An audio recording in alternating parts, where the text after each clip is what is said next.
queridos, então o negócio é o seguinte. Primeira questão clássica, mais clássica de aparecer no vestibular, que envolve velocidade média e que já não é tão bobinha. Uma questão já que aparece bastante nos vestibulares e que não é tão bobinha é essa aqui, ó. O cara vai lá e diz que foi viajar e andou um certo trecho com uma velocidade de 80 km por hora.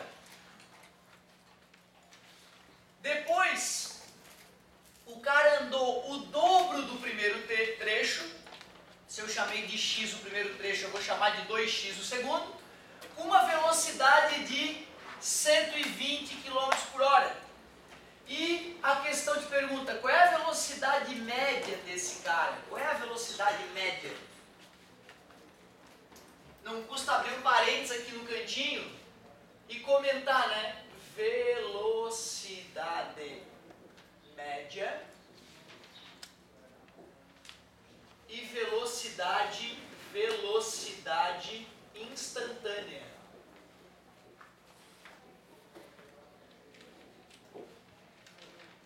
Pô, cara, se eu te digo, olha, cara, fiz uma viagem e a minha velocidade média deu 60 km por hora. Eu tenho certeza que vocês não supõem que eu liguei o carro a 60 e fiquei a 60 o tempo inteiro e depois na hora que já cheguei, 60, desliguei, né?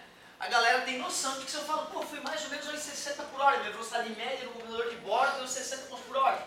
A galera tem noção de que eu peguei a distância toda, dividi pelo tempo todo e deu 60.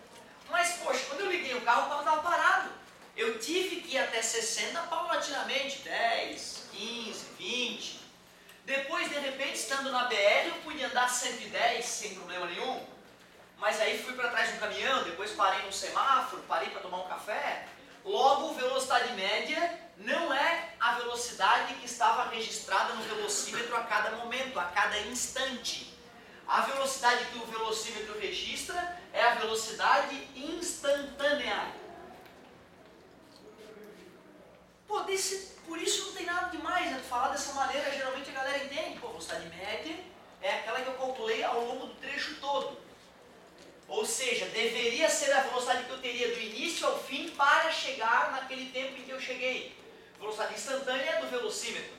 Porém, cara, tu vê a definição técnica de velocidade instantânea, ela é um pouco mais sutil para entender. É assim que se escreve, ó, velocidade instantânea matematicamente.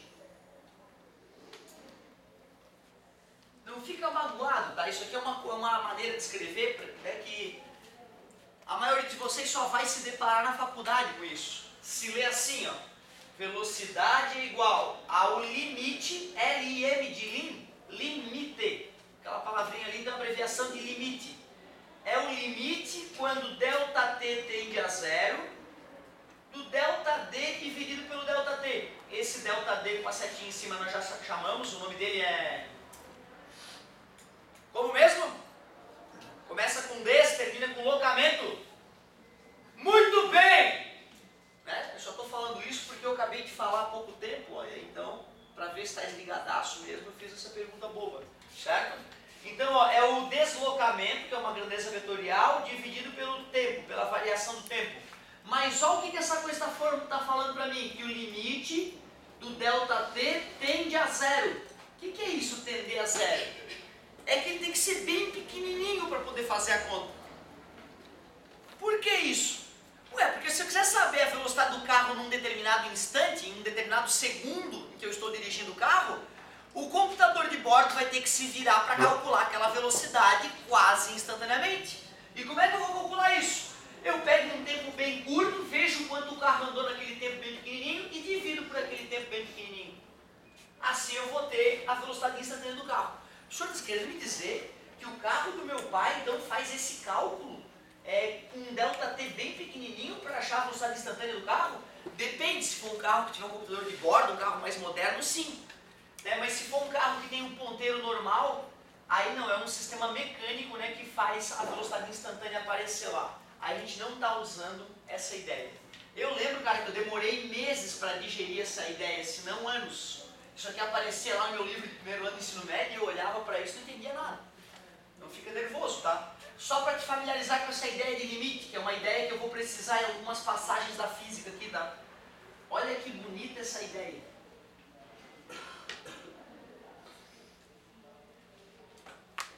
Se eu te disse que isso aqui se lê o limite quando ΔT tende a zero, como é que se lê isso aqui? O limite... Ah, que bonitinho, deixa eu ver. O limite quando x tende a zero. O limite de quê? De 1 sobre... Alguém arriscaria dizer quanto é que dá 1 dividido para x quando x se aproxima de zero? Essa é uma ideia na matemática muito importante. Parabéns, infinito. Infinito. Para provar que é isso, e nada mais, nada menos, eu faço a seguinte sequência de divisão com vocês, ó. Observe que eu estou diminuindo o denominador 10 vezes a cada divisão. E o resultado da divisão está aumentando 10 vezes. Tudo bem para vocês? Se eu dividisse por 0,001, daria 1000. Agora eu vou dar um pulo maior. Se eu dividir por 0,000001, já dá 1 milhão. O que eu estou percebendo? Que quanto menor o número de baixo, maior o resultado da divisão. E se esse número for infinitamente pequeno, esse resultado será infinitamente grande. Essa ideia é muito importante e vai nos permitir fazer contas que sem essa ideia nós não teremos a competência para fazer. Eu aprendi meu ensino fundamental e médio todo que divisão por zero não existia. Para depois na faculdade eles querem me enfiar essa ideia na mente, né? Depois comecei a dar aula pro fundamental e sabendo que em outros lugares eles já trabalham nessa ideia muito antes. Te juro, cara, tu coloca isso aqui na frente da gurizada do 6º ano e pergunta quanto é que dá isso, eles respondem infinito. Palavra de honra.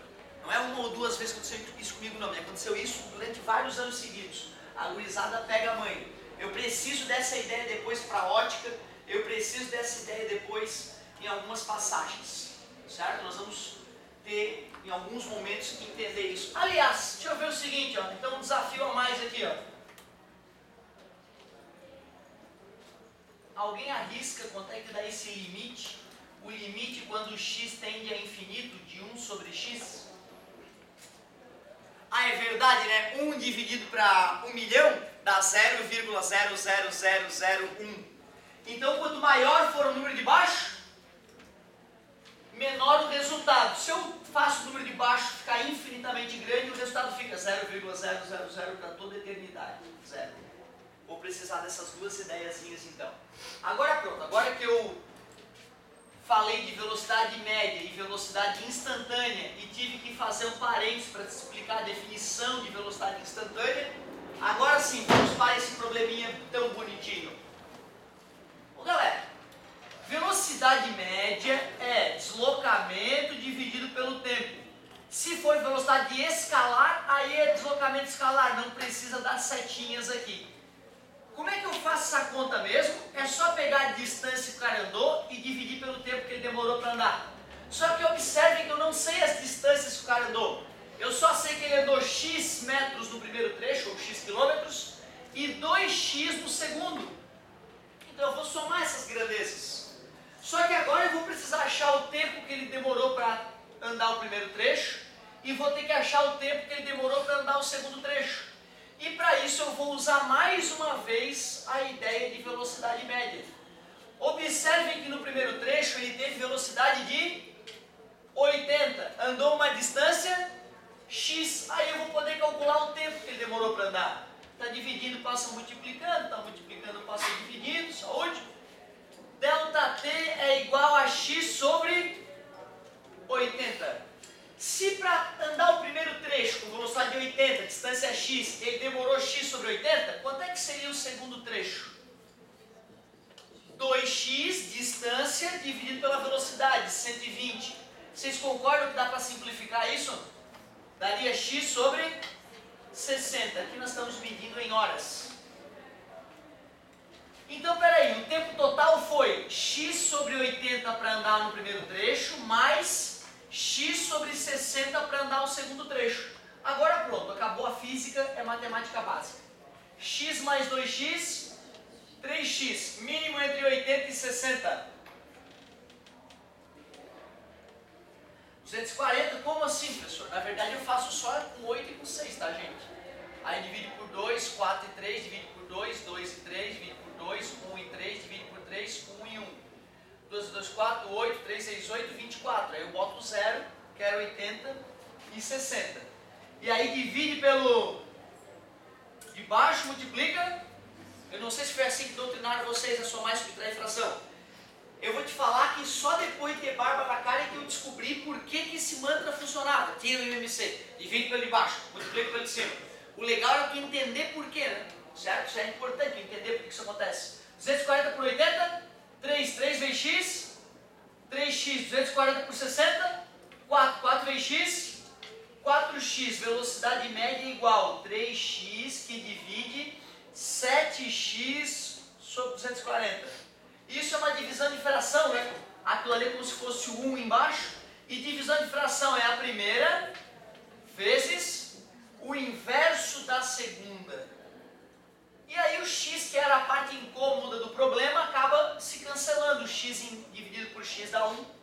A conta que restou fazer foi 3 vezes 240, 600 mais 120, 720, sobre 7. 720 sobre 7 quilômetros por hora.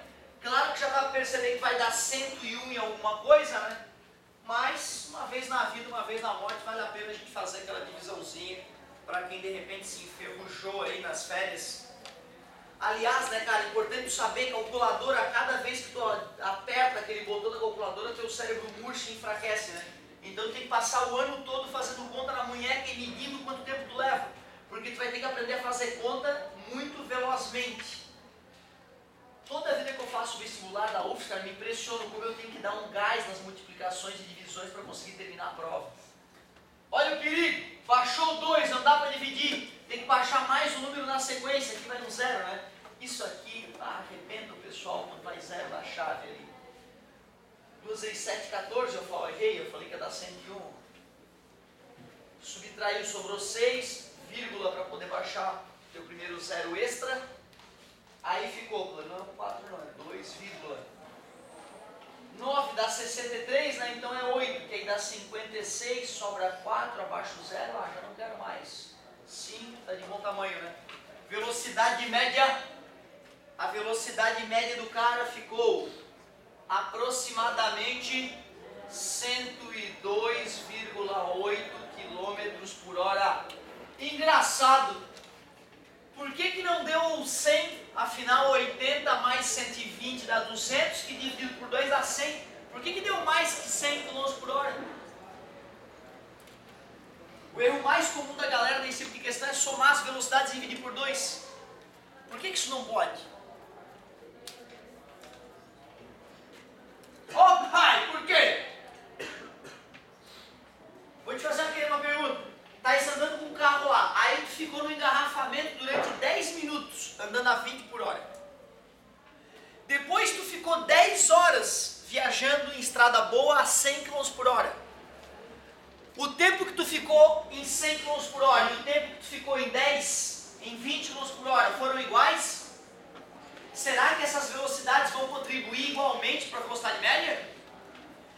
A velocidade média só fica igual à média das velocidades quando tu ficou o mesmo tempo numa certa velocidade e o mesmo tempo em outra. Se eu tivesse ficado meia hora a 80 e meia hora a 120, com certeza a velocidade média seria a soma dividido por 2, daria 100. Mas em que velocidade eu fiquei mais tempo? Em 80 ou em 120? Em 80 eu fiquei x sobre 80 horas, não é? A 120 km por hora eu fiquei x sobre... Por incrível que pareça, x sobre 60 é maior do que x sobre 80, né? Concorda comigo? Então eu fiquei mais tempo a 120 km por hora do que a 80 por hora. Logo, a minha velocidade média vai ser mais próxima de 120. por isso que ficou acima de 100. Essa é uma maneira legal de tu detectar se tu errou nesse tipo de questão. Vê quanto tempo o cara ficou numa velocidade, vê quanto tempo o cara ficou na outra, faz a média das velocidades. O valor calculado tem que ser puxado para o valor para a velocidade que tu ficou mais tempo. Então tu vê o fato de ter dado um pouco acima de 100, me deixa seguro de que eu acertei essa questão. Cuidado, o erro mais comum nessa questão é o aluno simplesmente somar as velocidades e dividir por 2. Isso só é válido quando o cara ficou tempos iguais nas diferentes velocidades, certo? Esse exemplo eu não tinha falado para vocês ainda não, né? Certo? Então, primeiro exemplozinho um pouquinho melhor. Na tua apostila vai ter questões desse tipo aí para a gente resolver nas tuas listas também. Agora, eu cheguei a te contar como é que o filho da mãe do Galileu inventou a ideia de velocidade em 1600 e pouco, usando o coração como relógio. Contei, né? Vendo as cabritinhas caminhar nas árvores, né? Eu fico imaginando, né, cara? Galileu ali pede para os alunos vendarem ele, depois que ele já marcou o compasso das cabritinhas com o coração. E tu sabe, né, cara? O ser humano é um bicho esquisito. Nós temos tudo de bom e tudo de ruim dentro de nós. Todos, sem exceção. Tem até aquela famosa frase, né? Como são maravilhosas as pessoas que eu não conheço bem. Agora é o seguinte, tu imagina então, dos aluninhos do Galileu vendo o mestre se gabar da sua capacidade de adivinhar o futuro. Um aluninho pega uma pedrinha, né? Vê as cabritinhas andando calmamente enquanto o mestre está vendado e pá, joga uma pedra nas cabritinhas, as cabritinhas começa a correr desesperada e o mestre então fala para os alunos, as cabritinhas estão na 11ª árvore. E os alunos começam a rir da cara do Galileu por ele ter errado a previsão, já que as cabritinhas não estavam mais andando com velocidade constante, porque as cabritinhas estavam andando com velocidade constante quando ele percebeu que dava de prever o movimento delas. Se as cabritinhas se desesperam e começam a andar mais rápido, a previsão dele, que se baseava na constância com que as cabritinhas caminhavam, falhou. Logo Galileu percebeu que apenas conhecer a velocidade dos objetos não era suficiente para descrever seus movimentos. Ele teve que criar uma ideia mais poderosa para poder resolver esse detalhe. Então tu vê, o que eu te contei até agora serve muito bem para descrever movimentos onde os objetos se mantêm com a velocidade constante, que são chamados movimentos uniformes. Porém, se a velocidade começa a aumentar ou começa a diminuir, essa ideia vai falhar. Eu vou precisar de uma ideia nova para poder avançar no estudo da cinemática. O que significa mesmo 10 metros por segundo? Que a cada 1 segundo, o cara se desloca 10 metros. É isso que significa 10 metros por segundo. A cada segundo, o cara se desloca 10 metros. Fácil de entender essa ideia. Mas pessoal, já que as coisas na natureza mudam de velocidade, nós vamos precisar de uma nova grandeza agora. De uma grandeza que meça essa mudança de velocidade. Vamos começar a tratar de aceleração. Para que tu possa compreender bem a ideia de aceleração, vamos imaginar o seguinte. Vamos imaginar um foguete sendo disparado. Olha, ele já ficou pequenininho, de tão longe, ó, o foguinho saindo ali. A primeira vez que eu tirei a fotografia, cara, o foguete já estava com 20 metros por segundo. E já tinha sido lançado há um certo tempo, sei lá, 3 segundos de lançamento. Depois, eu olhei e ele já estava mais distante e a velocidade, de acordo com os dados fornecidos pela NASA, era de 100 metros por segundo. Ainda uma velocidade baixa para um foguete. Porém, o tempo já tinha ido para, tem que ser um número bonito, 11 segundos. Não está realista, tá? Não estão realistas os dados. Então imagina quem está olhando esse Cabo Canaveral, olhando um lançamento de foguete, dessa coisa realmente acachapante. e aí tu vai lá e quer calcular depois a mudança da velocidade, como que a velocidade do foguete estava mudando à medida que ele foi lançado. Cara, a ideia vai ser muito parecida com a ideia de velocidade média. Só que em vez de medir o quanto o cara caminhou com o passar do tempo, o deslocamento, eu vou medir o quanto a velocidade variou com o passar do tempo. Essa é a ideia de aceleração. E tu vê, embora a aceleração seja uma grandeza vetorial, geralmente a gente trabalha com a aceleração escalar média. Então aqui aceleração média e aceleração escalar média. Nós vamos trabalhar com aceleração escalar média, por quê? Porque o caráter vetorial pode complicar a nossa vida. Aí a gente simplesmente ignora para onde o foguete está indo com a setinha. Não precisa demonstrar para onde o foguete estava indo com a setinha. A gente só quer calcular o módulo da aceleração do foguete, sem se preocupar com o caráter vetorial. Então cuidado, hein? Falou em aceleração, tu sabe que é uma grandeza vetorial. Botou a palavra escalar, o cara está te falando, ó amigo, agora ignoramos o caráter vetorial, vamos só se preocupar com o fato de a grandeza ser escalar.